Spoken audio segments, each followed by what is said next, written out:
Hello and welcome to my channel, I Win to Lose Gaming. In today's video, I'm going to be going over 20 things that I think need to be added to Genshin Impact, and many of those things have already been added into Honkai Star Rail. So yeah, that's going to be kind of the inspiration for this video.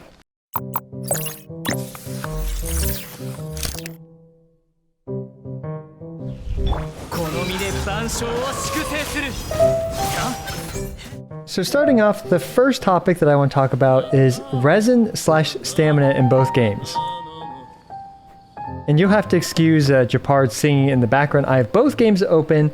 That way it's going to be much easier for me to switch back and forth between the two of them. But really quick, today's exciting new sponsor is Hatsune Miku Colorful Stage. Hatsune Miku Colorful Stage is a free-to-play, wonderfully charming music rhythm game with tons of your favorite Vocaloids and songs. With roughly hundreds of songs, this is a behemoth of a rhythm game, and one of the most impressive I've seen to date. It's got over 1 million downloads on the Google Play Store, so surely they're doing something incredibly right. The visuals are a delight, as you can watch any of the 20 characters dance and sing while you activate gamer mode to destroy these falling bars. The difficulty is very flexible for rhythm game beginners, or intermediate players like myself, or even a rhythm god like you. Hatsune Miku has always held a special place in my heart, as I have been listening to her for well over 10 years. And this game happens to have some songs by one of my favorite Hatsune Miku composers, Michi M. Anyway, right now is the perfect time to try it out, as they're celebrating their 1.5-year anniversary. And with most anniversaries, unlike some games, there's tons of freebies. So what are you waiting for? Smash that link down below to get started with Hatsune Miku Colorful Stage. Huge thanks to Hatsune Miku Colorful Stage for sponsoring today's video. So starting off with the resin in Genshin Impact, we all know that it takes about 8 minutes per resin to refill in Genshin Impact. In Honkai Star Rail, it is 6 minutes per stamina gained, or Trailblaze Power is what it's called here. So yeah, already we can see that we're getting about 33% more stamina in Honkai Star Rail than in Genshin Impact, and considering that the artifacts drop at the same rate, that means that your artifact farming efficiency is over 33% improved just from the increased stamina alone. Now that 1-to-1 ratio isn't perfect because of the transient resin and stuff like that, but still the extra resin from Honkai Star Rail is hugely appreciated.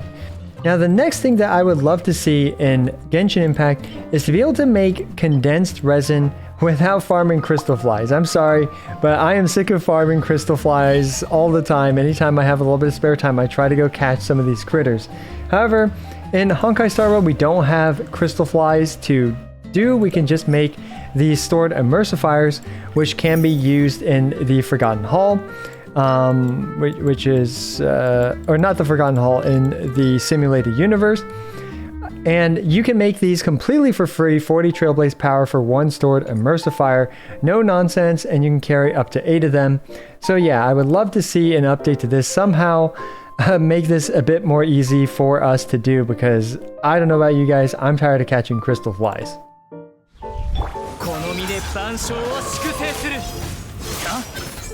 So let's talk a bit about the story up next. And in terms of the story, I really enjoy the stories for both games, but there's one thing in Honkai Star Rail that I really wish was in Genshin Impact, and that is an event replayer.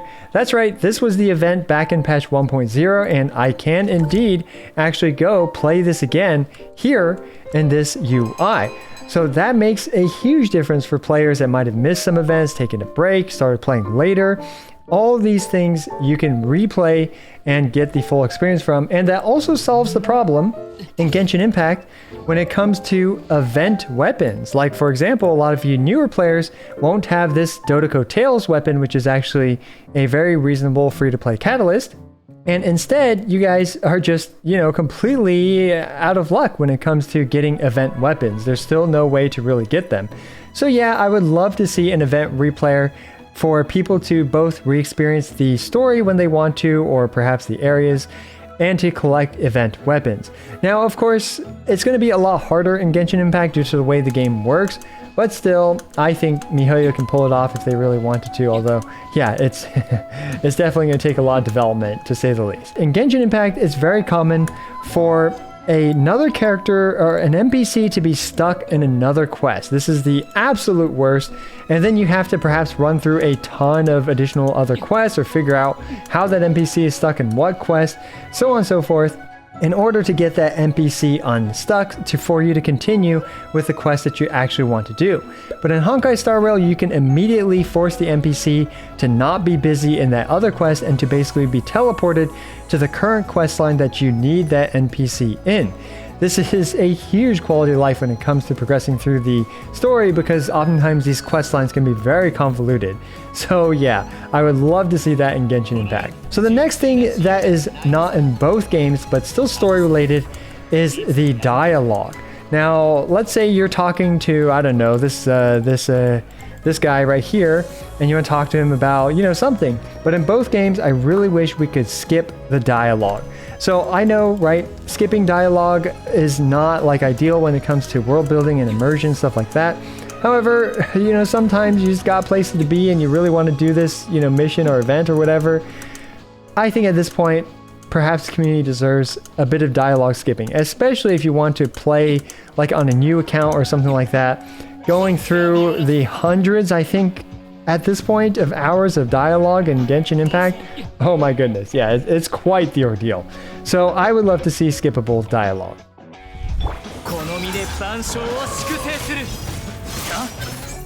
Now, we all know artifacts in Genshin Impact are a huge pain in the butt to farm all the time. All my artifacts are still not really that great, and I've been farming non-stop artifacts since the game's release.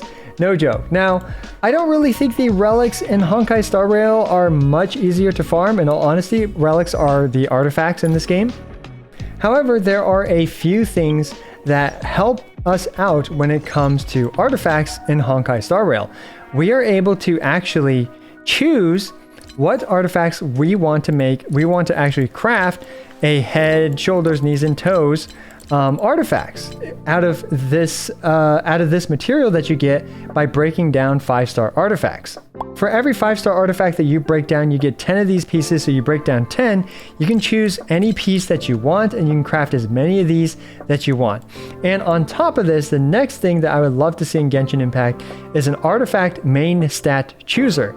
That's right, you can use one of these items to choose a main stat. You can choose speed, attack, HP, whatever. You can choose any of the main stats. For example, something that I think a lot of you guys would love to see is this. You can actually choose an elemental damage on your orb with this item. Now, this item has been pretty rare so far, but just knowing that you actually have a couple guaranteed main stat plus set piece that you want is absolutely huge for when you just need that main stat and just need a piece without gambling a ton of stamina to try to get that piece. That is absolutely huge. And the last thing in terms of relics that I would love to see, or artifacts in Genshin Impact that I would love to see, is to actually be able to salvage 3-star, 4-star artifacts into the artifact EXP material. We can see here that, let's just say I want to salvage this 4-piece one. I can salvage it into 2 of these, EXP materials, and that way I don't have to keep like adding 3-star artifacts to level up artifacts over and over. No, I can just add a bunch of these EXP materials to really save time.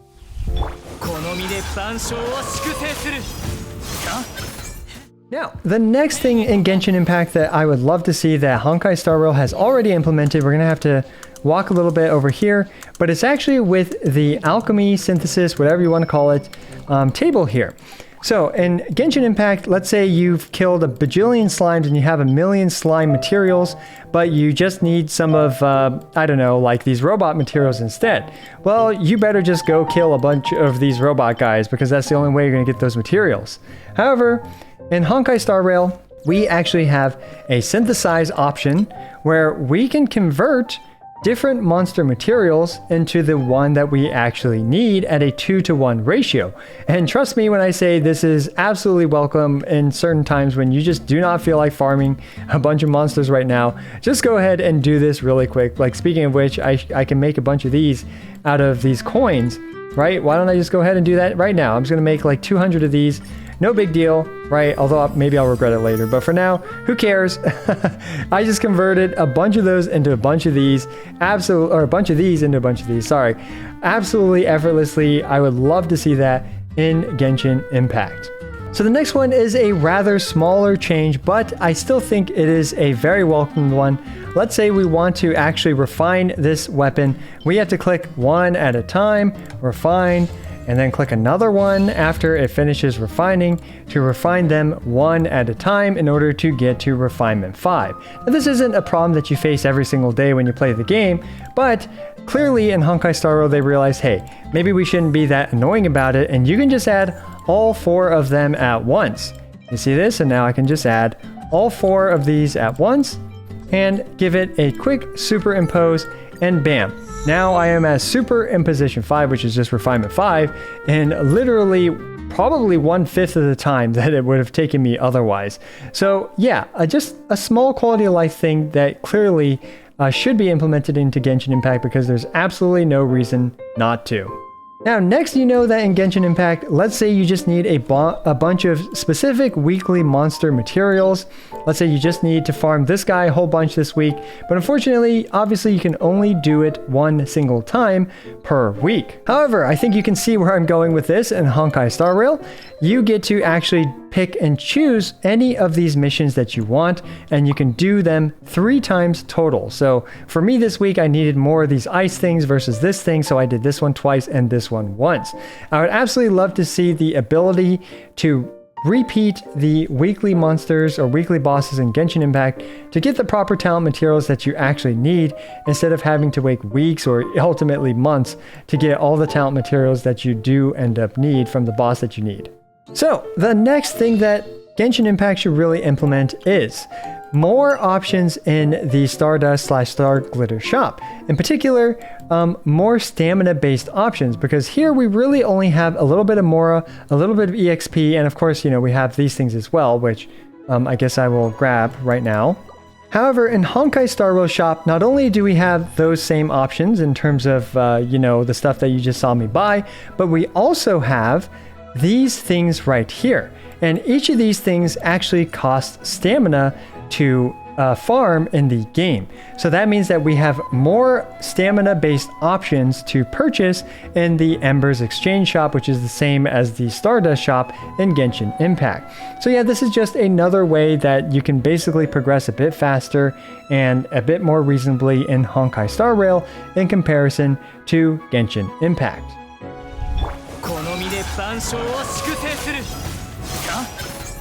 Next, let's talk about 5-star weapons in Genshin Impact. If you actually want a 5-star weapon, you better hope to, I guess, pull on the weapon banner. So yeah, I mean, there's really no other way to get any reasonable 5-star weapons right now in Genshin Impact. However, in Honkai Star Rail, you can actually spend your Undying Starlight. It's quite a bit. It's 600 of them, but you can spend that on a 5-star light cone which is basically known as a weapon in Honkai Star Rail. Here we can see in Herta's shop, we can see that we can get 5-star weapons right here. And these 5-star weapons are also no slouch, and you can even superimpose them, which is refinement 5. You can refinement 5 them, all of them, as well, just by playing this completely free-to-play friendly mode and collecting these superimposers, which will allow you to superimposition a 5-star weapon. So the next thing in Genshin Impact that I find a little bit kind of clunky and something that I still have issues with is character switching. Character switching is based on your ping, and when you switch to a character, they actually stop dashing, so you have to dash shortly afterwards. However, in Honkai Star Rail, when you dash with a character, you can now switch to a character and you will maintain that dash. And I believe the switching also feels like it's client side, so that means that these switches happen very quickly and very smoothly, and there's very little of that kind of like jittery, jumpy feeling that you have when you switch characters in Genshin Impact. So just a small thing, but still, this type of polish is much appreciated. Up next in Genshin Impact, that would be a huge improvement to the quality of life, would be more details in terms of the collectibles that you have in this game. This is pretty much the only kind of thing that indicates how much you've collected in each very, very large region. Like these are huge regions to just say, okay, well, you've collected 19% of this stuff here. Good luck finding the whatever 81%. Or in this case, right, good luck finding the remaining 27% of stuff that you missed. So yeah, the lack of detail in terms of finding where the collectibles are is absolutely painful in Genshin Impact. It'd be huge if they could kind of like outline certain areas and then give you an idea of how many collectibles are in each area. So why do I say that? Well, Honkai Star Rail already did this because they have this 8 out of 8 in terms of the treasure chests as well as little warp trotters that you've collected on the map. And if we look at a slightly more complex map, we can still see that it's very similar. We have 11 here. Even in this big old map here, we can see that it's telling us roughly how much stuff we need to collect in this area. And me, I'm so behind in exploration in Genshin Impact that I would absolutely love something like this in the game. So we all know in Genshin Impact that people have been a little bit disappointed in the end game. Right now, we really just have the Abyss to kind of bump our heads against every couple of weeks in order to see how we're doing in terms of endgame progression. But in Honkai Star Rail, we do have kind of an endgame mode. I wouldn't fully call it an endgame mode, but it is a replayable, basically labyrinth style mode that you need to do a couple times a week, which is not bad at all. The rewards are great and the experience is fairly fresh because your run is always a little bit different. So even though this is not as nearly as difficult as the Forgotten Hall, which is equivalent to Abyss in Genshin Impact, this is still a very nice additional gameplay mode that I would love to see in Genshin Impact. So I've been talking a lot about stuff that I would like to see in Genshin Impact from Honkai Star Rail, but this one I would absolutely love to see in Honkai Star Rail. And are you noticing what it is? All right, take a closer look. And let's go to Honkai Star Rail. That's right. There's no belly button in Honkai Star Rail. Silver Wolf does not have a belly button, and I cannot unsee this. Genshin Impact actually kept Deia's belly button, which I found a little bit surprising. And Baizu even has his belly button showing off as well. Interestingly, Nilo doesn't, but perhaps it's actually just covered by her little dress thing. So yeah, bring back the belly button in Honkai Star Rail, please. But circling back to one thing in Genshin Impact that I think is absolutely huge in Genshin Impact that honestly needs to be implemented into Honkai Star Rail is that you can jump. Look at this. I'm jumping to my heart's content with Mr. Baizu, and in Honkai Star Rail, you cannot jump. That's right, your character's feet are glued to the ground. So yeah, that was 20-ish things, I think, things that I would love to see from Honkai Star Rail be implemented into Genshin Impact, and even a couple things from Genshin Impact into Honkai Star Rail. Let me know what you think about this list, and if there are some things that I missed that you would love to see be brought back and forth into either game. And don't forget to check out today's sponsor, Hatsune Miku Colorful Stage, down in the description below, especially if you like rhythm games. As always, I appreciate every single one of you. This is I Went to Lose, signing out.